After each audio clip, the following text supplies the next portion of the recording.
우리는 이제 10쪽 세 번째 챕터 헬라를 들어갈 겁니다. 헬라. 지난주에 바벨론이 어떻게 이제 멸망의 길을 갔는지 제가 설명을 드렸잖아요.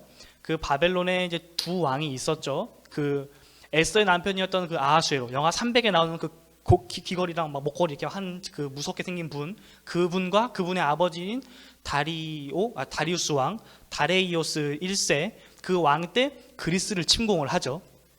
그리스를 침공을 하는데, 지금 지도 보이죠? 서쪽에 있는 그리스를 침공하는데 번번이 실패합니다. 무려 3번이나 실패를 해요. 이렇게 3번의 실패를 통해서 이 그리스 안에서는 하나의 움직임이 나타나는데, 그 움직임이 뭐냐면 우리가 힘을 합치자라는 거였어요. 그러니까 이 당시 그리스는 여러 도시국가들로 이루어져 있었거든요. 그러니까 우리가 그 아는 아테네, 스파르타, 고린도 이런 도시국가들이 있었는데, 이런 도시국가들이 페르시아가 또 다시 쳐들어올 수 있지 않냐, 우리가 힘을 합쳐서 우리가 어떤 돈을 모아서 군사들을 훈련시키고 성벽을 다시 좀 더 강하게 만들고 이런 것들을 하자, 이런 동맹이 생기게 됩니다. 이걸 우리는 델로스 동맹이라고 하죠. 아마 세계사 시간에 한번 좀 들어봤을 거예요. 델로스 동맹이 생깁니다. 근데 아테네가 그 돈을 횡령합니다. 횡령해서 어떤 짓을 벌이냐면요, 요게 지금 아테네 그리스에 있는 그 페르테논? 저 기억이 안 나는데 그 신전이에요. 이때 지으면서 어떤 자신들의 어떤 그런 부와 명예, 페르시아를 이겼다는 어떤 그런 명성을 전 세계 그 그리스 지역에 널리 알리고 싶어요. 그래서 그 돈을 횡령해서 이 신전을 짓게 되죠. 그러니까 이 델로스 동맹 안에 있던 사람들이 우리가 페르시아를 대적하기 위해서 동맹을 했고 돈을 모았는데 너희가 왜 너희 살이를 위해서 돈을 쓰냐 하면서 반란을 일으키죠. 스파르타를 중심으로 반란이 일어나게 됩니다. 그 반란, 그 세력을 우리는 펠로폰네스 동맹이라고 합니다. 그러니까 즉 그리스가 페르시아를 대항하고자 델로스라는 하나의 동맹을 만들었는데, 이 동맹이 델로스 동맹, 그러니까 아테네를 주축으로 하는 델로스 동맹과 스파르타를 주축으로 하는 펠로폰네스 동맹으로 갈라지게 됩니다. 갈라짐으로써 이 두 동맹이 무려 30년간 전쟁을 하게 됩니다. 30년 동안의 그 전쟁을 통해서 그리스 전역이 초토화가 돼버려요. 이때 지금 저 지도 북쪽에 보면 마게도니아라고 혹시 보이십니까? 마게도니아? 그 지역에서 한 왕이 그 혼란의 틈을 틈타서 전쟁을 준비하게 됩니다. 그 왕이 바로 이분인데 바로 필리포스 2세라는 왕입니다. 이 왕은 그 당시 그리스에서 유행했던 하나의 전술을 갖고 와요. 그 전술이 뭐냐면 팔랑크스란 전법입니다. 지금 여기 보면 병사들이 이렇게 막 밀집 이렇게 모여 있죠. 밀집된 형태로 따닥따닥 붙어 있죠. 이런 진영을 팔랑크스라고 합니다. 이런 진영으로 그 당시 그리스 사람들이 전쟁을 했었어요. 전쟁을 했었는데 이거를 그 필리포스 2세가 조금 더 강화시킵니다. 바로 사리사라고 하는 5m 정도 되는 그 긴 창을 가지고 이 팔랑크스 진영을 만들어 버리는 거죠. 이 전법을 사용해서 마치 고슴도치처럼 적으로부터 자신들을 보호하고 또 적들에게 큰 위협을 주는 어떤 그런 전법을 만들어냅니다.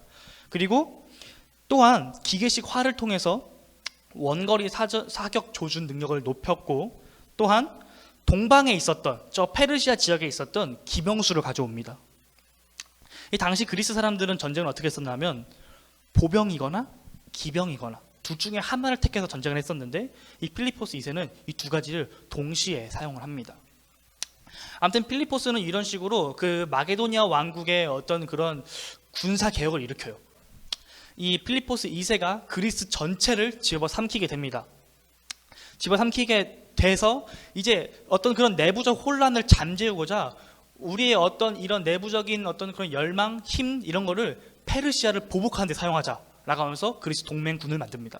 하지만 2년 뒤에 암살을 당해요.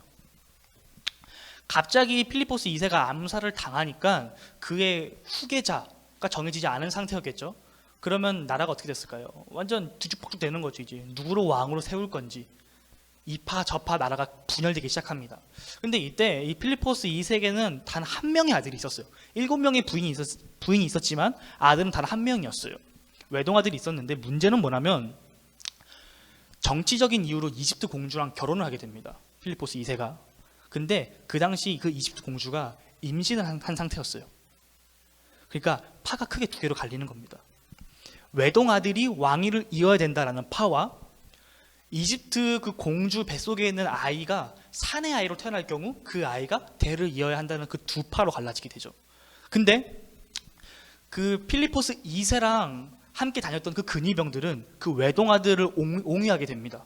이러면서 그 두 파가 완전 갈라지게 되는데 결국에 결론적으로는 이집트 공주가 딸을 낳게 돼요. 그래서 그 외동아들이 왕위를 이어받게 되죠. 그래서 그 외동아들이 자신의 어떤 그런 반대 세력들을 모두 다 숙청하기 시작합니다. 완전 피바람이 불기 시작해요. 이 왕이 바로 알렉산더 대왕입니다. 알렉산드로스 대왕인 거죠. 이 왕이 만 20세의 젊은 나이에 왕위에 올라요. 그러니까 그 그리스 전역에서 반란이 일어납니다. 근데 이 알렉산더가 되게 총명했던 사람인 것 같아요. 되게 순식간에 얼마 안 되는 그 짧은 시간 안에 그 그리스 전체를 다시 한번 짓밟아 버립니다. 그리고 다시 한번 연합군을 결성해서 페르시아를 쳐들어가게 되죠. 그것이 바로 기원전 334년에 있었던 동방원정입니다. 자, 알렉산더는 이제 동쪽으로 이제 막 치고 나가게 되는데 지금 보면 설명이 좀 어려운데 왼쪽에 지금 뭐라 적혀 있는 거죠? 마게도니아에서 점점점점점점에서 그 리디아 보이죠? 리디아 이쪽, 그러니까 지금의 터키 지역, 아나톨리아 지방이라고 하는데 이 지역, 그러니까 소아시아 지방이에요. 이 지역으로 쫙 군사를 밀고 들어오기 시작합니다. 근데 이때 알렉산더 대왕이 어떤 정책을 펼쳤냐면 자신들에게 저항하는 자는 완전히 짓밟고 완전히 사륙하지만 자신들을 환대하고 자신들에게 항복하는 자들에게는 한없이 후한 대접을 했습니다. 그들의 생명을 살려주고 그들의 어떤 뭐랄까 재물이나 이런 걸 노력하지 않았어요. 이런 식으로 알렉산더가 쫙 밀고 들어오니까 이 페르시아의 그 당시 왕이었던 다리우스 3세가 군대를 이끌고 나갑니다. 이수스라는 지역에서 여기 지중해 동쪽에 있는 건 동북 쪽에 있는데 이 지역에서 전쟁이 일어납니다. 이수스 전쟁. 이 전쟁이 이 그리스와 그리고 이 페르시아의 운명이 걸린 전쟁이었어요. 이 전쟁에서 알렉산더가 승기를 잡게 되죠. 그러니까 다리우스 3세는 동방으로 피신을 가고 알렉산더는 그 기지를 몰아서 이 남쪽으로 쭉 내려오게 됩니다. 이 사진이 바로 알렉산더랑 다리우스 3세가 전쟁을 했던 그 사진입니다. 그림입니다. 그림. 쭉 내려와서 이집트를 지나서 예루살렘을 지나서 동방으로 쭉쭉쭉쭉 이제 알렉산더가 밀고 나가게 되는 거죠. 자, 알렉산더 대왕은 계속해서 동쪽으로 쭉쭉쭉쭉쭉쭉 밀고 나갑니다. 아까 그 지중해 동북 쪽에서 이수스란 지역에서 전투가 있었잖아요. 그 제국 그 두 나라의 운명이 걸린 다시 한 번 더 운명이 걸린 전쟁이 일어나게 됩니다. 그것이 바로 가오가멜라 전투입니다. 지금 여기 지도 한 가운데 쪽에 있거든요. 가오가멜라 전투 보이시나요? 여기서 전쟁이 일어나는데 여기서 다시 한 번 더 알렉산더가 승기를 잡게 되죠.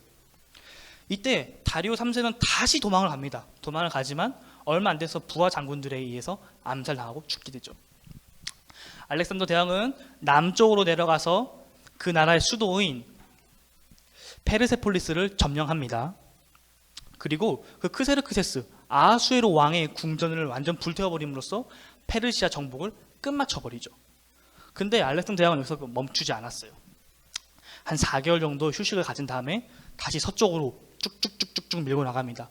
인더스 강까지 쫙 밀고 나갑니다. 인더스 강까지 쫙 밀고 나가서 이제 그 인도 지역까지, 인도 그 제국까지 더 들어가려고 하는데 그의 부하들이 거부합니다. 왜냐하면 지금 이 원정을 거의 10년 동안 해왔거든요. 부하들의 어떤 그런 반발과 반대에 의해서 알렉산더가 다시 회군을 해서 다시 서쪽으로 이 지도 한가운데에 있는 곳으로 다시 돌아오게 됩니다. 그때가 324년이에요. 324년에 수사라는 곳에 도착을 합니다.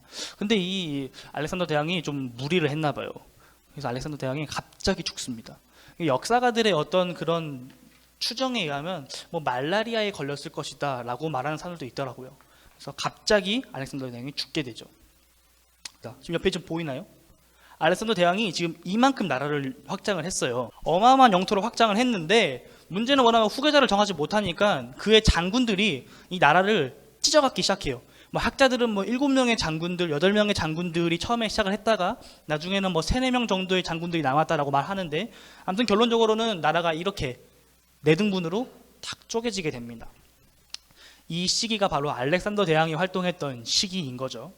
이 시기의 가장 큰 특징은 뭐냐면 바로 헬레니즘이라는 거예요. 헬레니즘. 동양이랑 서양이 이제 만난 것이라고 이제 흔히 이제 세계사 시간에 배우는데 이 헬레니즘이란 게 조금 더 어려운 용어를 사용하자면 오리엔트 문명과 그리스 문명의 융합이라고 볼 수 있습니다. 이 오리엔트 문명이 뭐냐면 이 나일 문명, 그러니까 이집트 문명과 메소포타미아 문명을 합쳐서 오리엔트 문명이라고 합니다. 그러니까 아시아의 문명인 거죠. 아시아 서쪽 지방의 문명. 이 오리엔트 문화와 그리스 문화가 합쳐진 거를 우리는 헬레니즘이라고 합니다. 근데 이 헬레니즘이 단순히 어떤 그런 섞이는 의미가 아니에요. 예를 들어 샐러드를 생각해 봅시다. 여기 하나의 그 볼이 있어요. 접시가 있어요. 접시가 있는데 거기에 이제 우리가 뭐 상추도 집어넣고 깻잎도 집어넣고 새싹도 집어넣고 그래서 채소들을 집어넣습니다. 그리고 그걸 섞어요. 그러니까 섞으면 그 안에 서로 다른 것들이 들어있죠. 들어있지만 그것이 완전한 하나는 아니죠. 서로 각자 각 개개인의 맛을 내잖아요. 이거는 융합이 아니에요. 헬레니즘은 어떤 거라면 그 모든 채소들을 다 믹서기에 넣고 갈아버린 거예요. 갈아서 그 채소 주스를 만들어버린 겁니다. 완전히 새로운 것이 탄생한, 기존의 것과는 완전히 다른 새로운 세계가 열린 것, 새로운 사고가 열리고 새로운 문화가 만들어진 것을 우리는 헬레니즘이라고 합니다. 이 헬레니즘을 통해서 이 알렉산더 대왕이 그 자신의 어떤 그 정복지를 통치하게 되는데, 이때의 어떤 그런 특징은 문화 통치예요. 문화 통치. 기존에 있었던 어떤 다른 제국들은 포로를 데리고 온다든지 어떤 그런 강압적인 것들을 사용을 했잖아요. 알렉산더 대왕은 좀 다릅니다. 문화 통치를 해요. 문화 통치. 그러니까 문화적으로 하나를 만들어 버리는 거죠. 대표적인 예로 이제 자신의 이름을 따서 알렉산드리아라는 도시를 전국 곳곳에 짓게 됩니다. 식민지마다 주요한 거점들마다 자신의 이름을 따서 도시들을 막 만들기 시작합니다. 그리고 공용어인 헬라어를 모든 지역에서 사용하게끔 만들어요. 그리고 혼혈 정책을 펼칩니다. 예를 들어서 그 기존에 있는 나라들도 혼혈 정책을 펼쳤는데, 예를 들어 아수르를 볼게요. 아수르 같은 경우에는 제가 정복자고 예를 들어 효선이가 피정복자예요. 그러면 효선이를 다른 민족과 결혼을 시킵니다. 그러니까 지배계층인 저는 순수혈통으로 남아있는 거예요. 근데 이 당시 헬라 제국은 그러지 않아요. 모두가 섞입니다. 오히려 그 위에 있었던 사람들이 먼저 자발적으로 혼혈 정책을 펼칩니다. 어떤 이런, 그리고 신분과 지역, 출신과 상관없이 인재를 등용하는 정책을 펼칩니다. 이런 헬레니즘의 문화 통치 가운데 이제 그 다음 역사가 이루어지게 되는 거예요.